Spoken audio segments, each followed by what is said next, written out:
नमस्कार, knocking-news.com में आपका स्वागत है। मैं हूं गिरिजेश वशिष्ठ। वेंकैया नायडू साहब ने एक बयान दिया है, उस पर बहस खड़ी हो गई है। इस बयान के एक अलग पहलू को मैं आपसे डिस्कस करूंगा। इस बयान में उन्होंने कहा है कि जो भगवाकरण है शिक्षा का, उसमें गलत क्या है। वो ये कह रहे हैं कि शिक्षा का भगवाकरण कर रहे हैं तो उसमें गलत क्या कर रहे हैं, ये तो अच्छी बात है। इसके अलावा उन्होंने बहुत सारी बातें कही। उन्होंने कहा कि मातृभाषा में शिक्षा होनी चाहिए। अंग्रेज़ी की शिक्षा के कारण हमारे अंदर गुलाम वाली मानसिकता आ गई है। हम अपने आप को सेकंड कैटेगरी का समझने रखे हैं। कुछ ही लोगों के पास शिक्षा रह गई है, वो राज करते हैं। बातें सारी अच्छी हैं और ये बयान जब दिए जाते हैं तो ख़ास तरह से और ख़ास वजह से दिए जाते हैं, क्योंकि जैसे ही आप कहेंगे कि शिक्षा के भगवाकरण में गलत क्या है, लोग तरह तरह के तर्क लेकर आएंगे। कुछ लोग बोलेंगे कि भाई देखो, ये देश सबका है, सभी धर्म के लोग रहते हैं, तो धार्मिक शिक्षा एक की दूसरे पर क्यों थोप रहे हो।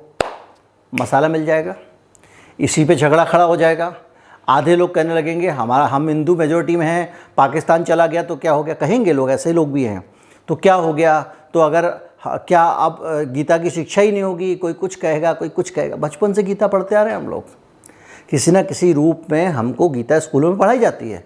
बहुत सारी धार्मिक किताबें पढ़ाई जाती हैं। होलिका की कहानी भी मैंने धार्मिक स्कूल की किताबों में पढ़ी थी, और भी बहुत सारी चीज़ें। रामायण की कहानी भी मैंने स्कूल की किताब में पढ़ी थी। बहुत धार्मिक किताबें पढ़ के, लेकिन ये जो स्टेटमेंट दिए जाते हैं ये कंट्रोवर्सी क्रिएट करने के लिए दिए जाते हैं। लेकिन अब इन्होंने स्टेटमेंट दे ही दिया है तो ज़रा सत्ता के चरित्र की जांच कर ली जाए। ज़रा ये पता किया जाए कि ये जो बयान दे रहे हैं उसके पीछे ये खुद क्या है। भारत के उपराष्ट्रपति के बयान की आज चीरफाड़ होगी।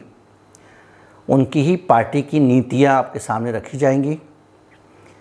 कहीं मत जाइए, चैनल को सब्सक्राइब कर लीजिए। अगर आप हमें धनराशि देना चाहते हैं, हमारा UPI ID डिस्क्रिप्शन में मिलेगा। इसके अलावा आपको एक बार कोड स्क्रीन पर दिखाई देगा।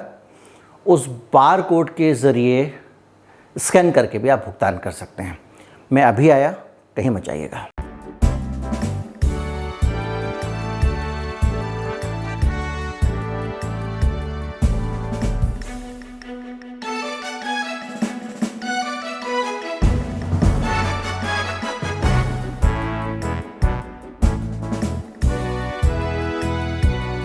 वेंकैया नायडू का पहले संक्षेप में बयान बता दूं। उन्होंने कहा कि हम पर आरोप लगता है कि हम शिक्षा का भगवाकरण कर रहे हैं, और वो कह रहे हैं इसमें भगवाकरण में गलत क्या है।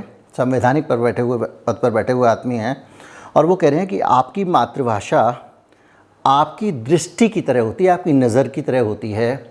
आदमी अपनी मातृभाषा को लेकर बड़ा सारा उनका ज़ोर है, और वो ये कह रहे हैं कि मैं उस दिन की प्रतीक्षा कर रहा हूँ जब सभी नोटिफिकेशन राज्य की मातृभाषा में जारी किए जाएंगे।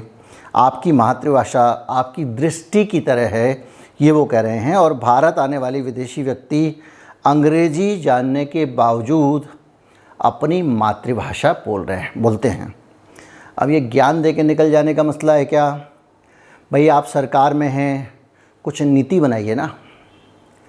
अब मातृभाषा का झगड़ा आता है तो सबसे पहले ये आता है कि हम लोग भूल जाते हैं कि हम एक फेडरल स्ट्रक्चर हैं, जिसमें अलग अलग प्रांत मिलके अलग अलग संस्कृतियों के, अलग अलग भाषाओं के, अलग अलग संस्कारों के लोग हैं। उनकी अलग अलग संस्कृति है, रीति रिवाज हैं। वो सब मिलके उन राज्यों के प्रतिनिधि के तौर पर देश की सरकार है। ये एक फेडरल गवर्नमेंट है, एक संघीय सरकार है। ये कोई एक देश नहीं है, एक फेडरेशन है जिसमें अलग अलग देशों के प्रतिनिधित्व आते हैं। अब कौन सी मातृभाषा में पढ़ा दूँ, मैं कहूँगा हिंदी में पढ़ा दो, क्योंकि मैं हिंदी भाषी हूँ। तमिल वाला कहेगा भाई तुम हिंदी भाषी हो, तुम डोमिनेट क्यों करोगे। मैं कोई किसी से कम हूँ क्या। हमने एक से एक विद्वान दिए हैं, हमारी भाषा किसी से कम नहीं है। हमारी द्रविड़ तो संस्कृत से भी पुरानी है। तो मैं क्या उत्तर दूँगा। तो ये कंट्रोवर्सी खड़े करने की नीयत है। लेकिन इस पूरी कंट्रोवर्सी के बावजूद ज़रा ये जानने की कोशिश करिए कि ये वेंकैया नायडू साहब जो दे रहे हैं या कह रहे हैं या जो कह के चले जाते हैं, क्या इस पर खुद ये अमल कर रहे हैं। मैं आपके सामने कुछ उदाहरण लेके आ रहा हूँ इनकी सरकारों की नीतियों के बारे में, जो बीजेपी की सरकारों की नीतियाँ हैं उनके बारे में। बिहार में इनके सहयोग से ही सरकार चल रही है और वहाँ पे सरकार ने दावा किया है कि जैसी इंग्लिश स्कूलों में कॉन्वेंट की पढ़ाई होती है वैसी अंग्रेज़ी की पढ़ाई हम बच्चों को कराएंगे। मैं सारी न्यूज़ क्लिप लगाता जा रहा हूँ आपके सामने। इसके अलावा हिंदी माध्यम के स्कूल बंद करके अंग्रेज़ी माध्यम के स्कूल खोले जा रहे हैं, उसका विरोध हो रहा है। इसके अलावा एक राज्य परियोजना निदेशक का पत्र आता है उत्तर प्रदेश में, पूरे राज्य के अलग अलग स्कूलों के लिए ये खबर हाथरस की है, जिसमें मास्टरों को यानी टीचर्स को ये सिखाने की ट्रेनिंग दी जा रही है कि अंग्रेज़ी भाषा को सरल तरीके से कैसे पढ़ाना है। और इसके साथ साथ गुजरात में साफ साफ कह रहे हैं कि हिंदी मीडियम के स्कूलों में भी अंग्रेज़ी की पढ़ाई बच्चों को पहली क्लास से ही शुरू करा दी जाएगी। गुजरात यानी बीजेपी के लिए एक आदर्श स्टेट। दिल्ली स्टेट जो है वहाँ पर जो नगर 2 तरह की शिक्षा है दिल्ली में, बल्कि 3 तरह की है। केंद्रीय विश्वविद्यालय भी है दिल्ली में, इसके अलावा दिल्ली सरकार का विश्वविद्यालय भी है और उसमें इसके अलावा दिल्ली सरकार के हायर सेकेंडरी स्कूल भी हैं। और प्राइमरी एजुकेशन जो है दिल्ली की वो नगर निगम के पास है और बीजेपी नगर निगम में शासन करती है। और लंबे समय से बीजेपी बार बार ये घोषणा करती आ रही है और इस बार उन्होंने फिर ये घोषणा की है कि दिल्ली के सरकारी स्कूलों में, ईस्ट दिल्ली के नगर निगम के स्कूलों में पहली कक्षा से ही हम अंग्रेज़ी पढ़ाएंगे। ये सब भाषण दे रहे हैं, अंग्रेज़ी नहीं चलेगी। और ये इसलिए दे रहे हैं भाषण और भगवाकरण पे भाषण दे रहे हैं कि लोग इसका विरोध करें, कंट्रोवर्सी खड़ी हो, भक्तों का खून खौल जाना चाहिए टाइप का एक, जिसको कहते हैं कि क्रिएट कर देंगे एक नैरेटिव, लोग उसमें उलझ जाएंगे।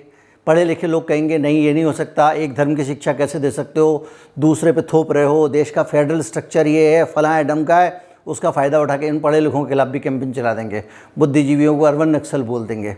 लेकिन खुद के चरित्र को देखिए, क्योंकि इनको खेल करना है, सीरियस नहीं है उस चीज़ को लेकर। हालत यह है, मैंने आपको बताया नगर निगम का हाल ये है, हर जगह आप देखते जाइए। गुजरात का मैंने आपको बता दिया।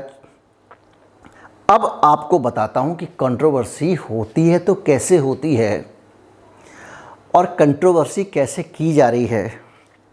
अभी हाल में स्कूलों में यूनिफॉर्म में हिजाब को हटा दिया गया। मैंने वीडियो बनाया था, आपको बताया था कि इस देश में इतिहास है, स्कूलों में हिजाब चलता रहा, लंबे समय से चल रहा है, लेकिन सरकार ने हटा दिया। अब हाई कोर्ट के जज साहब थे, उन्होंने भी एक मसाला दे दिया। सुप्रीम कोर्ट में जो होगा वो आप भी देखेंगे और हम भी देखेंगे। लेकिन बहरहाल अब वहाँ एक नया एंगल आ गया है। हिजाब पे मामला नहीं रुकने वाला था, ये सब जानते थे, क्योंकि नीयत हिजाब हो या ना हो इसकी नहीं है।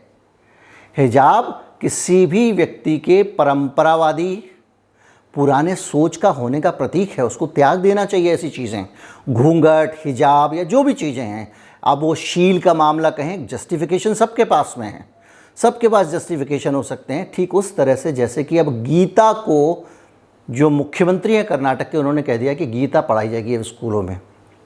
अब स्कूलों में श्रीमद् भागवत गीता का आप पाठ पढ़ा रहे हैं, तो आपकी तरफ से श्रीमद् भागवत गीता की पढ़ाई बड़ी अच्छी पढ़ाई है भाई, अच्छी बात ही सिखा रहे हैं, हम तो आपको गीता सिखा रहे हैं, ये कर रहे हैं, वो कर रहे हैं।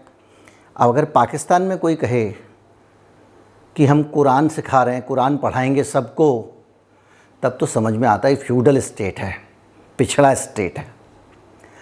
अब अगर भारत में ये होने लगेगा और सामने वाला कह रहा है कि हमारे संस्कार तो कहते हैं हिजाब पहनना चाहिए, आप कहते हो हमारे संस्कार कह रहे हैं गीता की बात माननी चाहिए, तो ऐसे हर आदमी अगर अपना अपना एक एक संस्कार लेके घूमेगा तो जीवन कैसे चलेगा, ये एक सोचने की बात है। और इसीलिए मैं आज आपके सामने वो हिपोक्रेसी के उदाहरण लेके आया हूँ। और ये जो हिपोक्रेसी के जितने भी उदाहरण हैं, ये उदाहरण बता रहे हैं कि 24 नज़दीक आ गया है, बड़ी सारी 24 की तैयारियां शुरू हो गई हैं। अभी हाल में आपने एक तड़कती भड़कती फिल्म देखी होगी जिसने जहर बो दिया, जिसके कारण दिल्ली में पुलिस को अलर्ट कर दिया गया, अनेक जगहों में पुलिस को अलर्ट कर दिया गया कि दंगे ना हो जाए। और इसके साथ साथ देश भर में अनेकों स्थान पर छोटे बड़े दंगे कराने की कोशिश की गई। मध्य प्रदेश में एक मज़ार को भगवा रंग से पोत के आ गए। किसी और स्टेट्स में मैं इस तरह की बहुत सारी चीज़ों को लेकर बहुत जल्दी आपके सामने कुछ वीडियो बनाऊंगा, कुछ जानकारियां को दूंगा कि इस तरह से माहौल में कैसे खोला जा रहा है, किस तरह से मोदी जी को अगले चुनाव के लिए अभी से लार्जर देन लाइफ उनकी इमेज बनाने की भी कोशिश हो रही है, ध्रुवीकरण भी हो रहा है। तो ये जो बौद्धिक है सारा का सारा, गीता पढ़ाएंगे, मातृभाषा की पढ़ाई होनी चाहिए, इसको ज्ञान दे के चले जाएंगे, पीछे से अंग्रेजी लागू करेंगे, ये सारी चीज़ें सिर्फ चुनावी हैं और इसलिए उनको गंभीरता से नहीं लेना चाहिए। भगवाकरण में गलत क्या है, एक बहुत भोला सा प्रश्न है जिसका उत्तर समझाने के लिए बहुत सारा बुद्धि चाहिए। और वो उत्तर ये जो बोल रहे हैं भोला सा सवाल, ये भी जानते हैं, ये भी एड़ा बन के पेड़ा खा रहे हैं।